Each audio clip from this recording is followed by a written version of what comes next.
In every corner of Africa, stories breathe, tales buried in dust, whispered through firelight.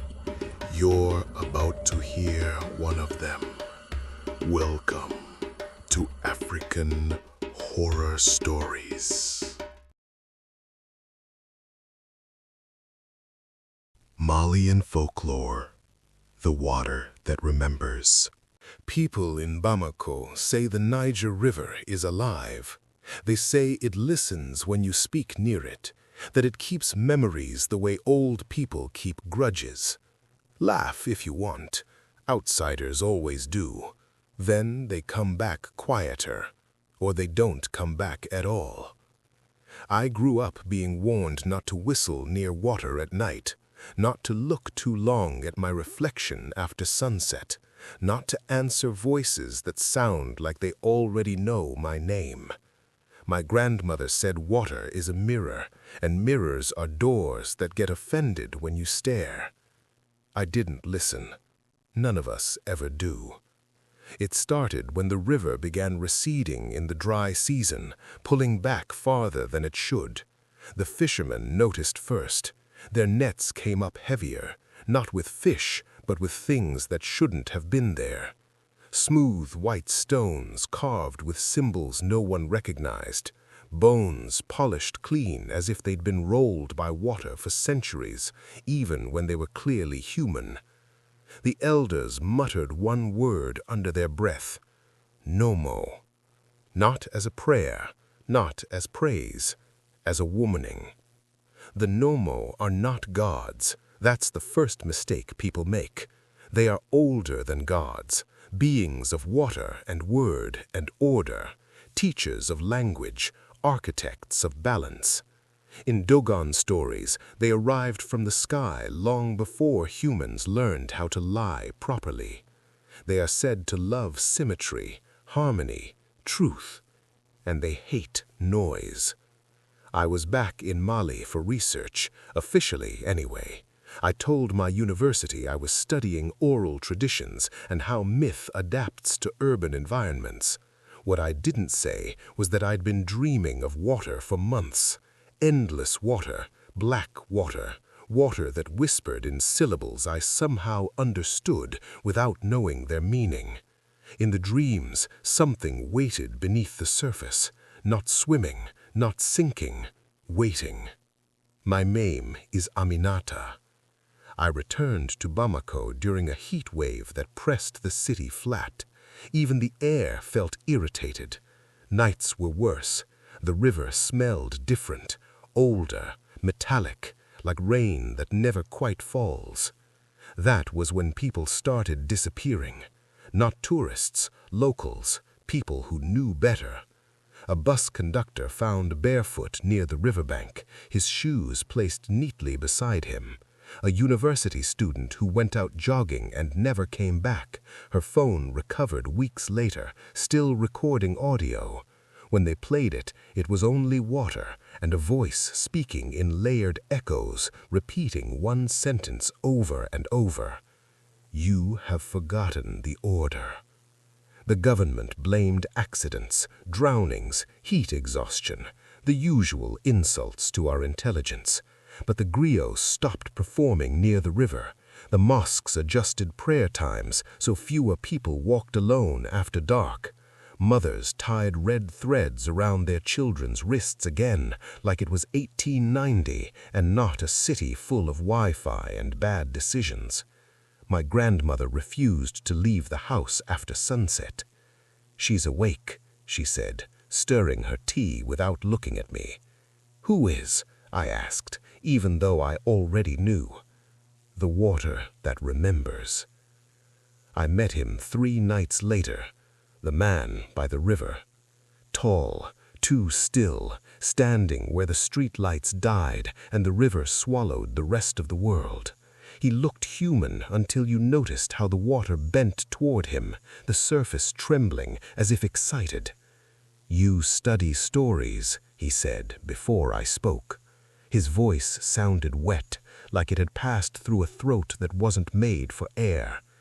I study people, Stories just happen when people don't want to tell the truth directly. He smiled. You don't like order. I should have run.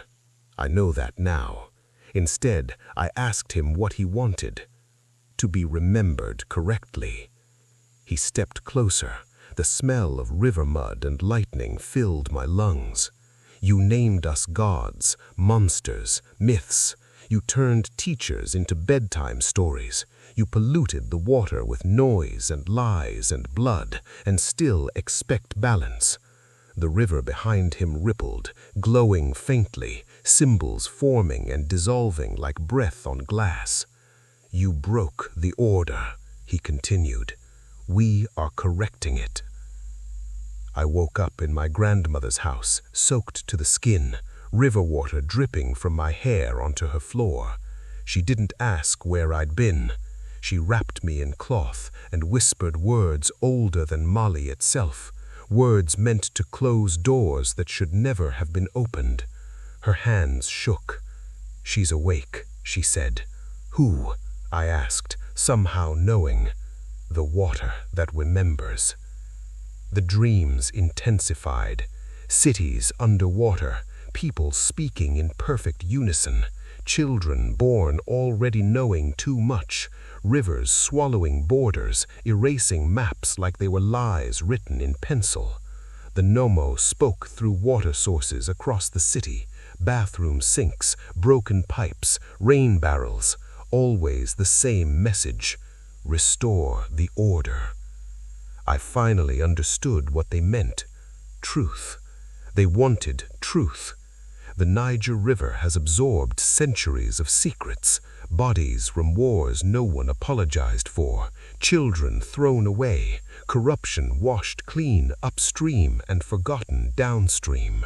We'd been using water as a grave and expecting it to stay silent. The Nommo were done being polite. They weren't killing randomly. They were taking people who knew, people who lied, people who benefited from disorder. And now they wanted a witness.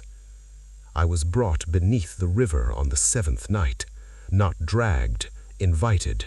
The water parted like skin, and I stepped into a place that should not exist. Structures grown, not built. Geometry that hurt to look at too long. Beings shaped like reflections, trying to remember what bodies are supposed to look like. The Nommo surrounded me, voices overlapping like a chorus tuning itself. Speak, they commanded. To who? I asked. To them. I came back with a message. I started recording.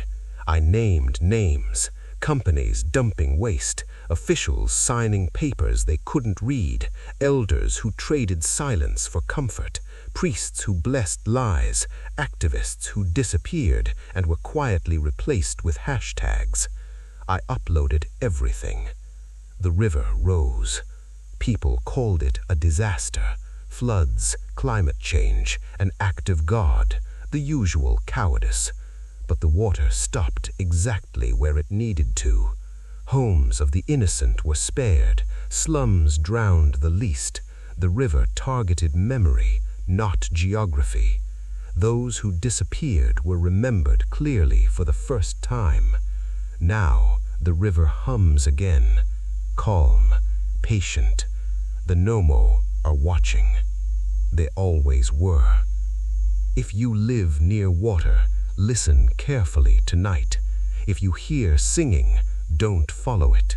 If the water says your name, don't answer.